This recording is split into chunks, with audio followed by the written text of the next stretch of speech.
massive strikes against Ukraine using 40 missiles and over 550 drones.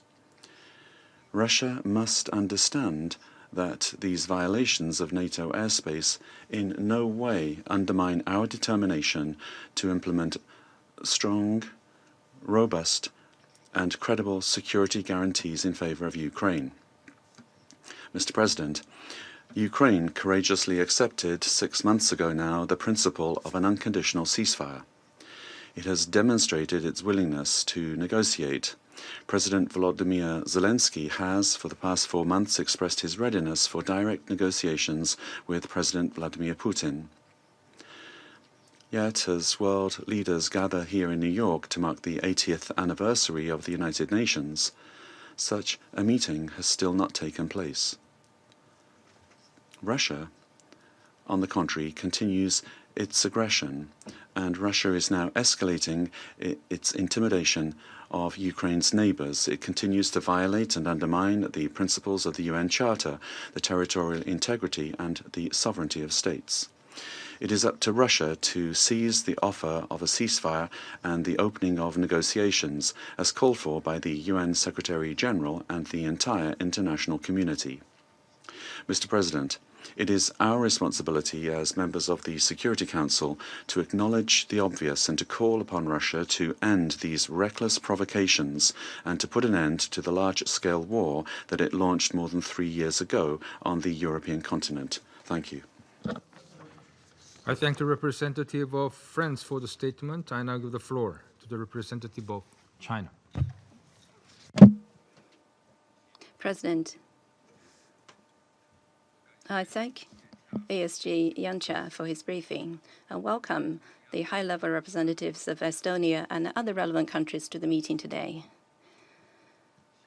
President, the airspace incident discussed by the Security Council today and the drone incident discussed a few days ago are both spillover effects of the Ukraine crisis.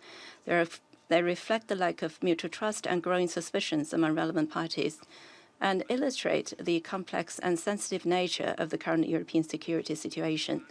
As long as the Ukraine crisis remains unresolved and the war continues, similar incidents are likely to reoccur. Therefore, the urgent imperative and fundamental solution are to realize a political resolution to the Ukraine crisis as soon as possible and to build balanced, effective, and sustainable European security architecture. Regarding the Ukraine crisis, we have fully elaborated our position on multiple occasions at the Security Council before. Tomorrow, the Council will hold a high-level meeting on the issue of Ukraine, when China will expand our position again. I will not go into details today.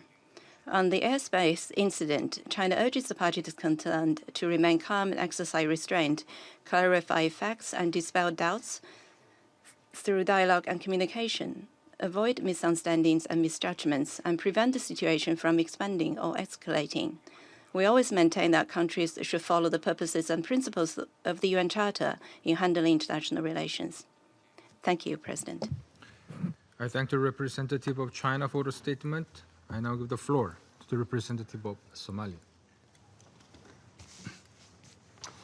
Thank you, Mr. President. At the outset, I would like to thank ASG Yancha for his briefing on the development in the Baltic Sea region.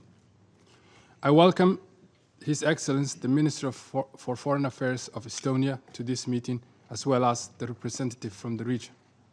Mr. President, the situation in Eastern Europe remains a significant concern, carrying serious implications for regional stability and international norms. The divergent narratives surrounding the events of September 19, which are happening against the backdrop of the ongoing war in the region, underscore the urgency of the situation and the critical need for diplomacy and dialogue.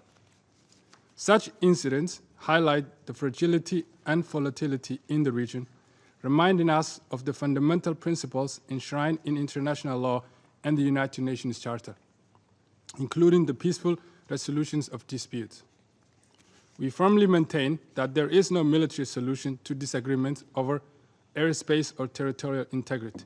Continued escalations only serve to heighten tensions and undermine the process for a durable peace in the region.